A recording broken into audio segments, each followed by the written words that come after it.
یا رحمت للعالمین یا رحمت للعالمین یا رحمت للعالمین.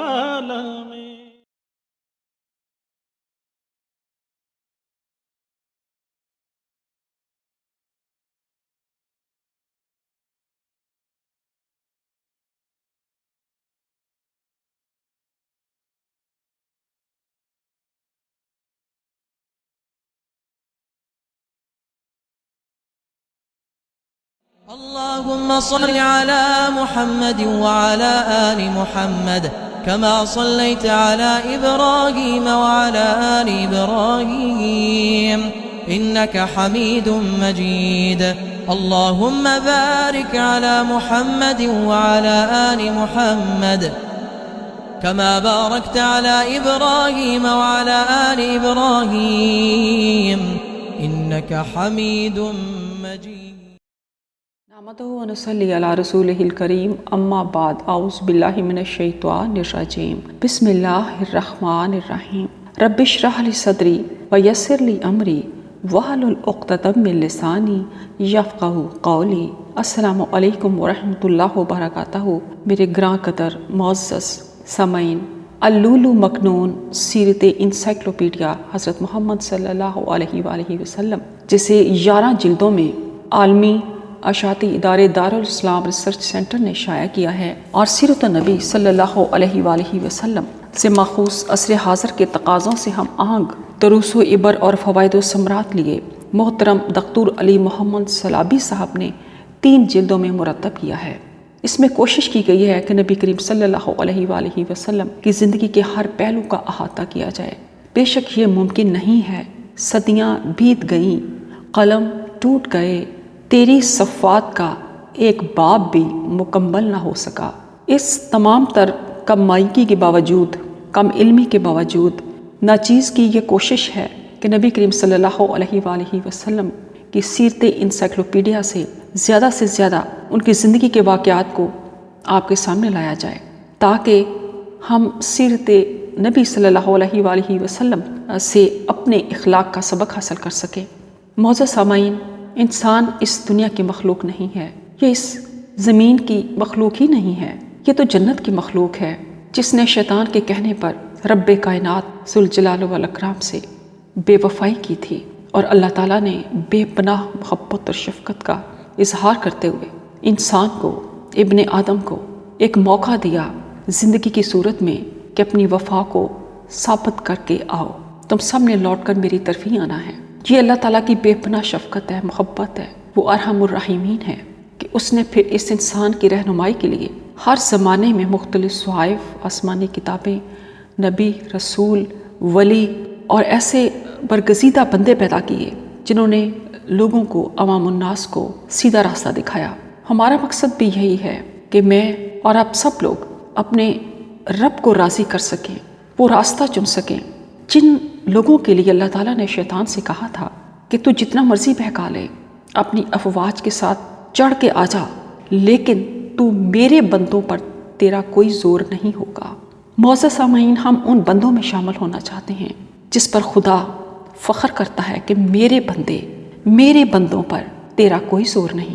اللہ تعالیٰ سے دعا ہے کہ وہ مجھے اور آپ کو ان اپنے بندوں میں شامل کرے جن پر شیطان کا کوئی زور نہیں، اور ہم اپنے پہلے مقام، اپنے اصل گھر جنت کو اللہ تعالیٰ کی رضا کے ساتھ، خوشنودی کے ساتھ حاصل کرنے میں کامیاب ہو جائیں.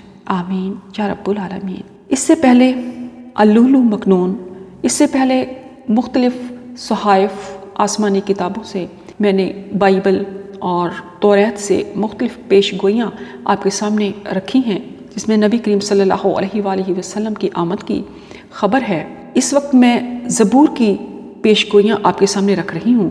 اس سلسلے میں آج 40واں سبق آپ کی خدمت میں پیش کرنے جا رہی ہوں. زبور سے پیش گوئیاں. بسم اللہ الرحمن الرحیم. الحمدللہ نحمدہ ونستعینہ ونستغفرہ ونعوذ باللہ من شرور انفسنا ومن سیئات اعمالنا من یہدہ اللہ فلا مضل لہ وَمَن يُضْلِلْ فَلَا هَادِيَ لَهُ وَأَشْهَدُ أَن لَّا إِلَٰهَ إِلَّا اللَّهُ وَحْدَهُ لَا شَرِيكَ لَهُ وَأَشْهَدُ أَنَّ مُحَمَّدًا عَبْدُهُ وَرَسُولُهُ۔ زبور کی پیشگوئیوں کے سلسلے میں پہلی پیشگوئی کا 7واں نقطہ آپ کے سامنے لانے کی سعادت حاصل کر رہی ہوں۔ قوم کے دولت مند تیری رضا جوئی کریں گے۔ اس سلسلے میں میں آپ کو ایک دفعہ پھر زبور کی پہلی مکمل پیشگوئی سنانا مناسب سمجھتی ہوں، تاکہ آپ جب اس پیشگوئی کے بارے میں سنیں تو آپ کو زبور کی پہلی پیشگوئی مکمل طور پر آپ اس کو سمجھ سکیں۔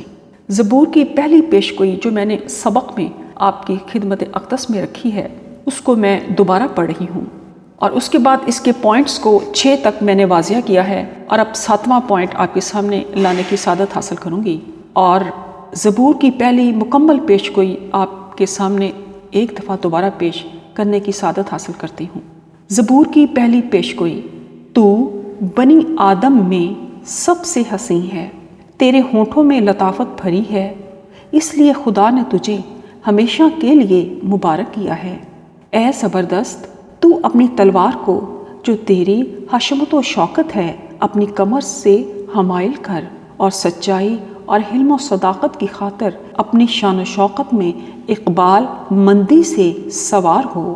تیری سلطنت کا عصا راستی کا عصا ہے، تو نے صداقت سے محبت رکھی اور بدکاری سے نفرت کی ہے، اسی لیے تیرے خدا نے شاد مانی کے تیل سے تجھ کو تیرے ہمسروں سے زیادہ مسح کیا ہے۔ تیرے ہر لباس سے مر اور عود اور تج کی خوشبو آتی ہے۔ ہاتھی دانت کے محلوں میں سے تاردار سازوں نے تجھے خوش کیا ہے۔ تیری معزز خواتین میں شہزادیاں ہیں، ملکہ تیرے داہنے ہاتھ اوفیر کے سونے سے آراستہ کھڑی ہے۔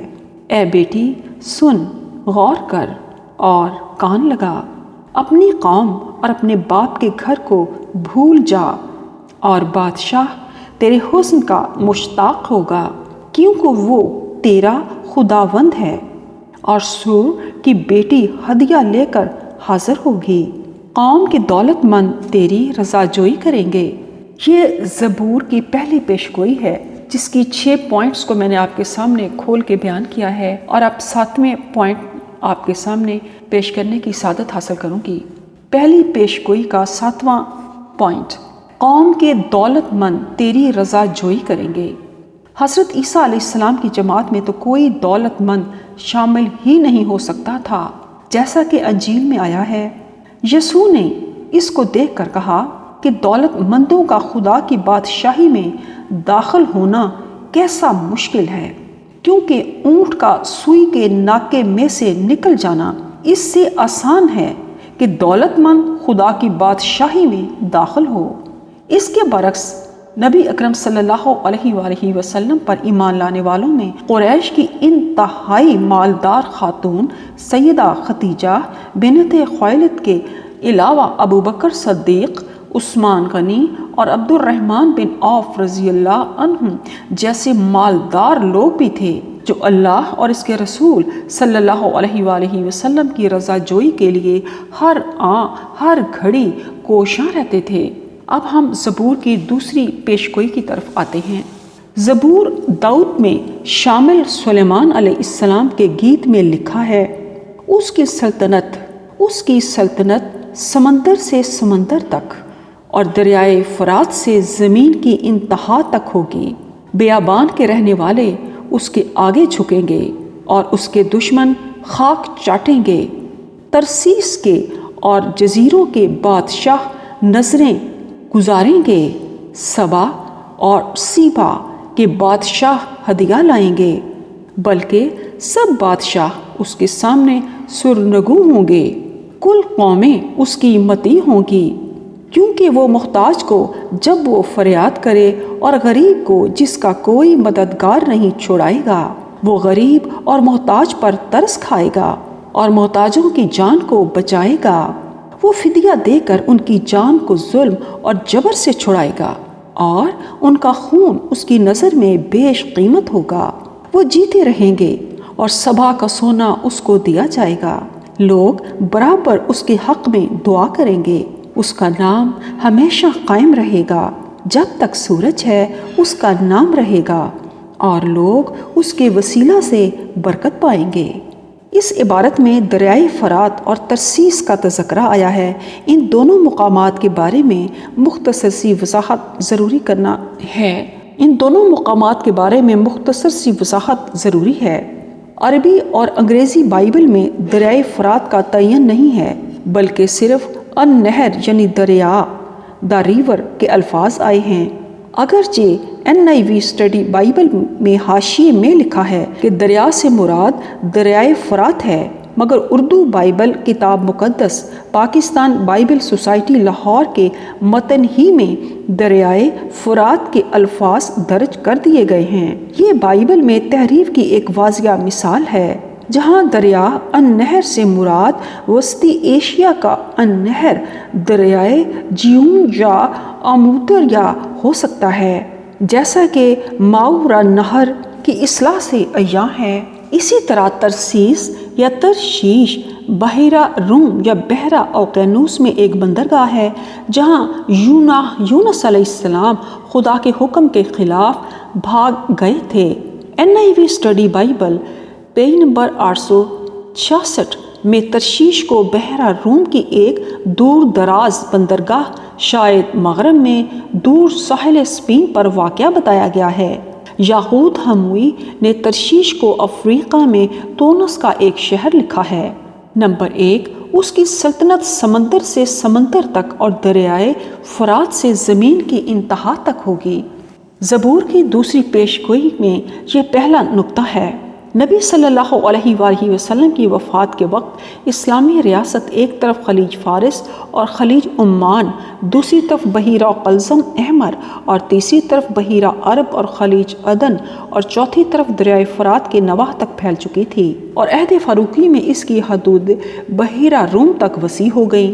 الغرض رسول اللہ صلی اللہ علیہ وآلہ وسلم کی وفات سے پہلے مکہ، خیبر، بحرین، سارا جزیرہ نمائے عرب اور سارا ملک یمن فتح ہو گیا تھا۔ آپ نے حجر کے مجوسیوں اور شام کے بعض علاقوں سے جزیہ بھی وصول فرمایا۔ ہرقل شاہ روم، مقوقس شاہ مصر، اسکندریہ شاہان عمان اور اسہمہ رحمۃ اللہ و اکرمہ کے بعد بادشاہ بننے والے نجاشی حبشہ نے آپ کی خدمت میں تحائف ارسال کیے تھے۔ رسول اللہ صلی اللہ علیہ وآلہ وسلم جب وفات پا گئے اور اللہ تعالیٰ نے آپ کے لیے اسی عدیم النظیر عزت و شوکت کو پسند کر لیا جو اللہ تعالیٰ نے اپنی بارگاہ عالی میں آپ کے لیے تیار فرما رکھی تھی، تو بعد ازاں حضرت ابوبکر صدیق رضی اللہ تعالیٰ عنہ اور آپ صلی اللہ علیہ وآلہ وسلم کے آپ خلیفہ بنے۔ انہوں نے نبی اکرم صلی اللہ علیہ وآلہ وسلم کی وفات کے بعد پیدا ہونے والے حالات پر قابو پایا، جزیرہ نمائے عرب کو مطیع کیا اور حضرت خالد بن ولید رضی اللہ تعالیٰ عنہ کی قیادت میں ایک لشکر بلاد فارس کی طرف روانہ فرمایا۔ انہوں نے سلطنت ہیرا اور عراق عرب کے بہت سے علاقے فتح کیے۔ دوسری طرف حضرت ابوبکر رضی اللہ تعالیٰ عنہ نے حضرت عبیدہ رضی اللہ تعالیٰ عنہ، حضرت عمرو بن عاص، یزید بن ابی سفیان اور شرجیل بن حسنہ رضی اللہ عنہ کی قیادت میں اردن، شام اور فلسطین کی طرف لشکر بھیجے، جنہوں نے بصرہ، دمشق، حوران اور گرد و نواح کے علاقے فتح کر لیے۔ دوسرے خلیفہ حضرت عمر فاروق رضی اللہ تعالیٰ عنہ کے عہد میں بلاد شام کے تمام علاقوں، مصر اور فارس پر اسلام کا پرچم لہرانے لگا۔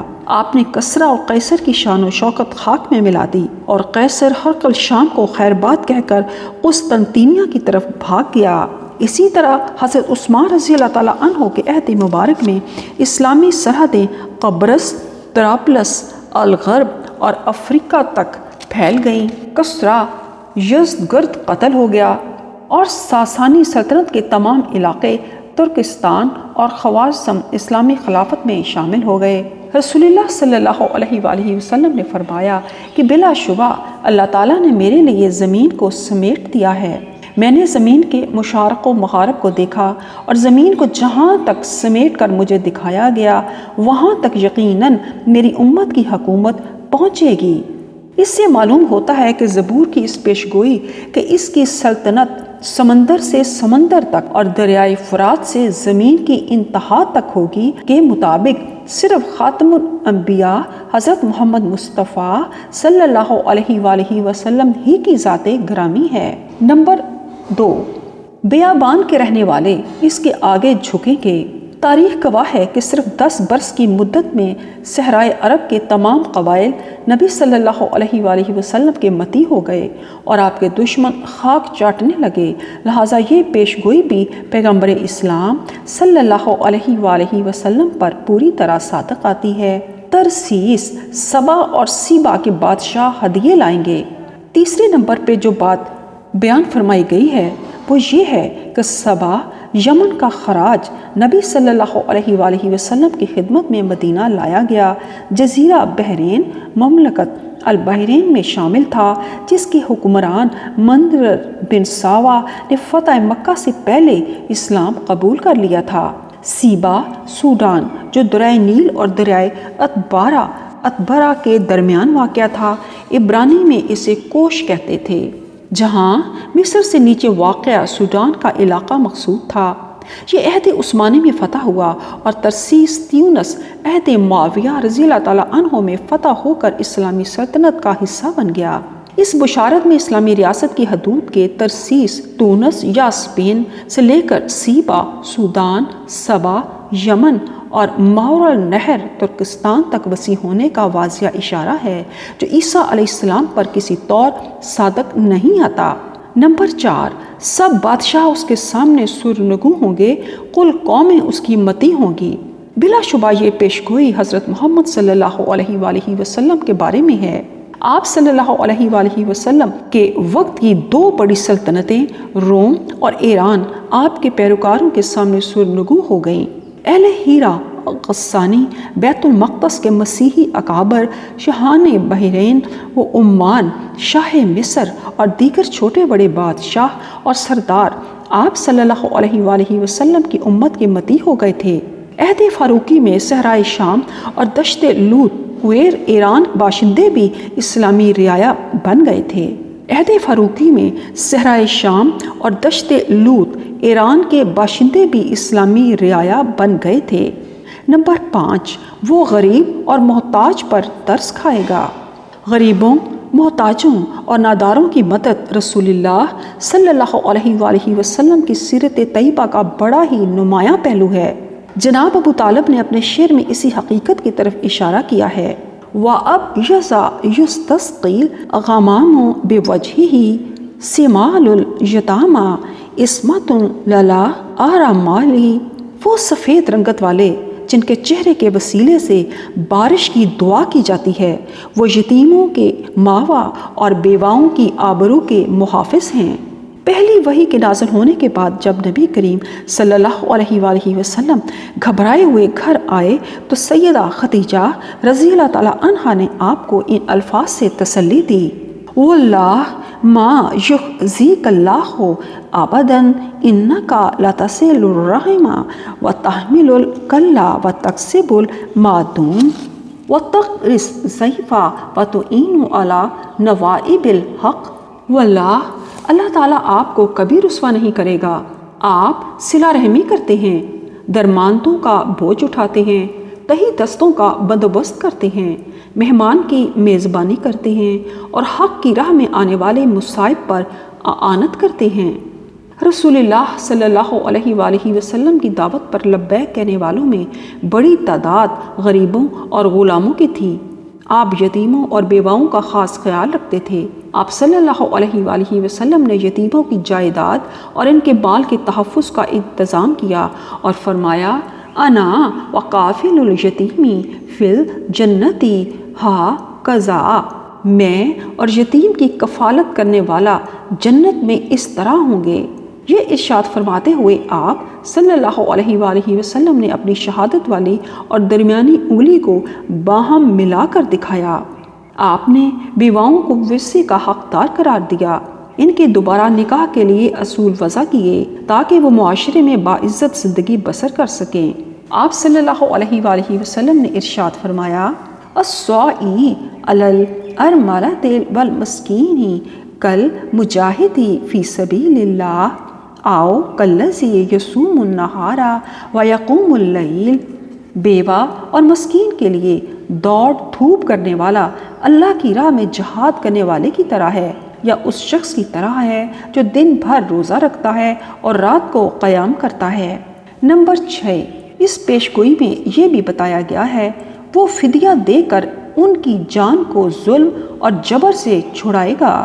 نبی کریم صلی اللہ علیہ وآلہ وسلم کی خواہش پر حضرت ابوبکر صدیق، حضرت عثمان اور دیگر مالدار صحابہ اکرام رضی اللہ تعالیٰ عنہ نے ظلم کی چکی میں پسنے والے بہت سے غلام آزاد کرائے۔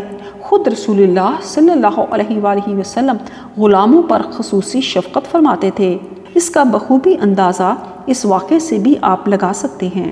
معرور بن سوید رحمۃ اللہ بیان فرماتے ہیں کہ میں نے سیدنا ابوذر رضی اللہ تعالیٰ عنہ سے ربضہ میں ملاقات کی۔ وہ ایک عمدہ جوڑا پہنے ہوئے تھے، ان کے غلام نے بھی بہت عمدہ جوڑا پہن رکھا تھا۔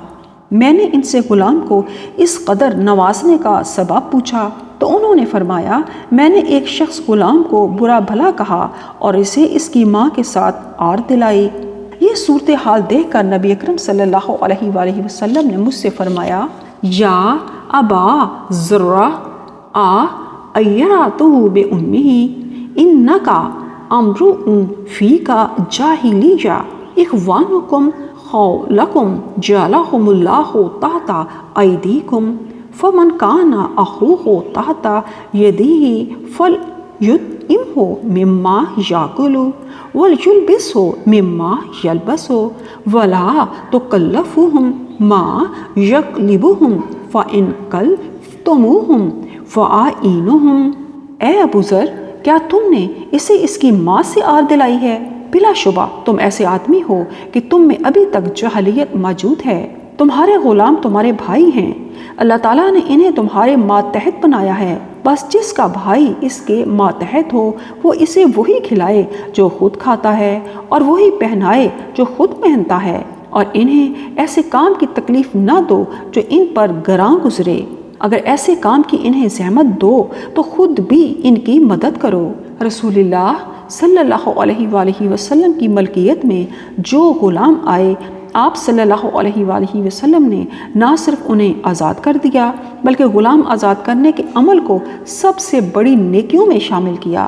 سیدنا ابو ہریرہ رضی اللہ تعالیٰ عنہ فرماتے ہیں کہ نبی اکرم صلی اللہ علیہ وآلہ وسلم نے فرمایا، ایما رجل اعتق امرأ مسلما استنقذ اللہ بکل عضو منہ عضوا من النار۔ جو شخص کسی مسلمان غلام کو آزاد کرے گا، اللہ تعالیٰ اس آزاد کردہ غلام کے ہر عضو کے بدلے اس کے ہر عضو کو جہنم کی آگ سے نجات عطا فرمائے گا۔ صدق اللہ العظیم۔ اللهم صل على محمد وعلى آل محمد كما صليت على إبراهيم وعلى آل إبراهيم إنك حميد مجيد۔ اللهم بارك على محمد وعلى آل محمد كما باركت على إبراهيم وعلى آل إبراهيم إنك حميد مجيد۔